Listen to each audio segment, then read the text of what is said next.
Hello and welcome to this video on student-to-student interaction as part of regular and substantive interaction, also known as RSI.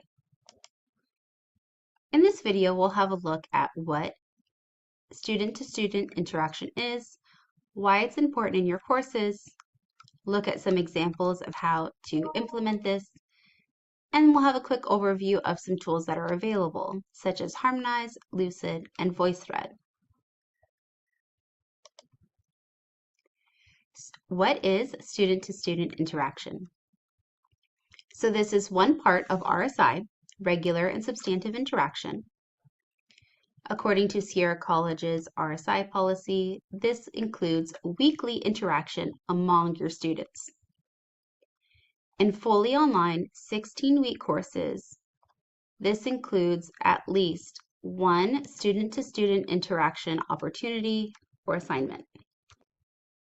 For fully online 8-week courses, this would be including at least 2 student-to-student interaction opportunities per week. The reason for this is that you're essentially putting 16 weeks worth of content and squishing them down into only 8 weeks.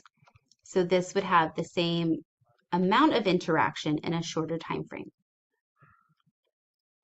This could include any activity, assignment, projects, etc., where students are interacting back and forth during the activity. Some examples of these are peer review, discussions, group work, group note-taking, document annotation, or even storytelling. There are many tools that you can use within Canvas. So why is student-to-student interaction important in your courses? So not only is it part of RSI, but it also gives students a robust, engaging course environment to learn. The other main reason for this is because California Title V dictates the requirement for student-to-student interaction in distance education courses, also known as online hybrid courses. And Title V shows that there is a difference between correspondence courses and distance education courses, especially that correspondence courses are not eligible for financial aid. We do not have correspondence courses at Sierra College. Correspondence courses are, for example, you sign up for a course online, you get a packet in the mail or a link in your email, you complete that work and send it in. There's no way for you to know how many others are doing the same thing. There is no interaction with your peers, very little interaction with your instructor or whoever's grading your work, and there is no class community or feeling of being part of a whole. This is in stark contrast to our distance education online courses, where we seek to create inclusive and engaging online environments that empower learning and foster a sense of unconditional belonging and agency for students. And this comes from a document on guidance on California Title V.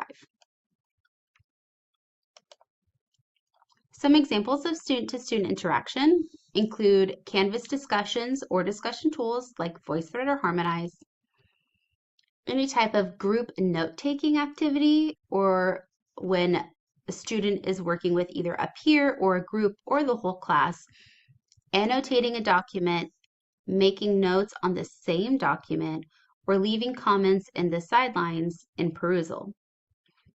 This could also be the course or a group collaborating together on the same assignment in Lucid. This could also be in a group chat, whether this is synchronous or asynchronous. Group chat might be more of a fun name for simply a discussion, so whether this is in Canvas or another discussion tool. But having a group chat where you give them a specific topic that you're covering that week and asking them to discuss it, including replying to their peers. You could also include peer reviews, whether this is set up in Canvas or Harmonize.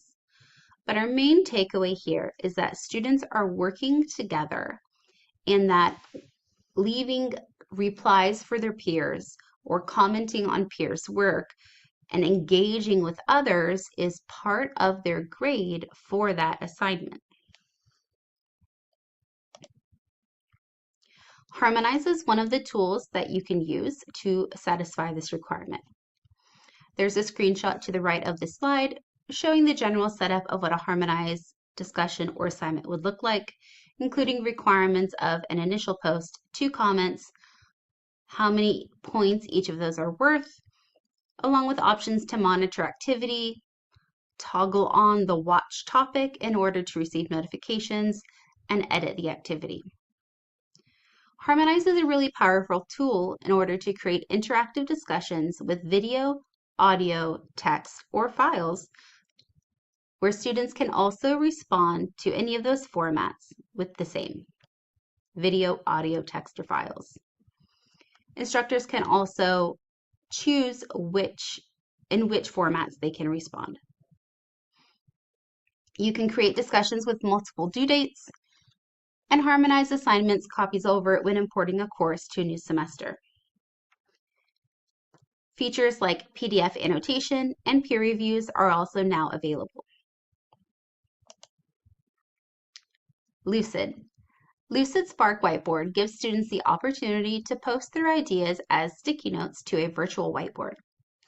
Students can organize and diagrams their ideas to brainstorm topics. Instructors can create or use templates in Lucid Chart to drag and drop activities, for example, diagramming cells or diagramming some other processes. One of the pros of this is when students submit a PDF image of their board will be sent to SpeedGrader and Canvas for easy grading. A con is that if you're using Lucid for the entire class to engage together on the same board, these do not import from semester to semester, and that you'll need to create a new board, as it's a live document, for each course in each semester. The second thing to note here is that students must confirm their age in order to access Lucid.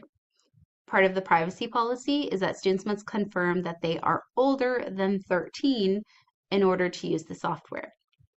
They do not need to create an account or do any other setup. On the screen, we have a screenshot of what a Lucid whiteboard could look like. There is a question, how are you feeling today? With 4 different quadrants within a graph: high energy, balanced, low energy, or overwhelmed. Within that screen, you can see various sticky notes, word clouds, text, drawings, and arrows connecting or adding to the board. You can include the basic information and lock them so that students do not edit them on accident. So they are adding in their information, adding to the brainstorm board, and leaving comments for each other. Our next tool is VoiceThread. VoiceThread can help you create lectures, discussions, annotation assignments with video, audio, text, or files, where students can also leave comments to respond in similar formats. While making a comment, users can zoom, annotate the screen, and add audio comments at the same time. When making annotations in a comment, the annotation will only show as the comment is being played. There's a screenshot to the right here of an example from VoiceThread's library showing photography from Inception, a daguerreotype versus a calotype by Michelle McKenzie-Brock. So what's exciting about this is that you can assign comments on a previous VoiceThread. So if you have a VoiceThread assignment, but then in the next week you want students to go and leave comments on that previous video, there's now a way to add a new assignment for students to earn points while also being connected to a previous video. There's also a new option to view all slide comments within that first slide's total view. Some ideas to get your brain working could be discussing a math problem, showing a piece of artwork and asking students to critique it, showing a slide or an equation and having students figure out what the next step in that solution could be, or maybe how a student got the answer wrong and finding where they can fix the certain line of the equation in order to get the correct answer. There's so many options for VoiceThread. Before we end the video today, I would like to share some resources with you. Please know that we are here to support you. You can register for workshops and trainings on any of those tools on ProDev. Visit our YouTube channel for over 75 videos by searching Sierra College Distance Learning in YouTube. There's also a link here to an RSI accreditation information chatbot. There's no login required. On the screen, there's also a QR code that will take you to the Faculty Resource Guide Canvas shell, although it may prompt you to log in. If you have any questions on this topic or using any of the tools highlighted today, please email Distance Learning with your questions. Thank you, and we'll see you soon.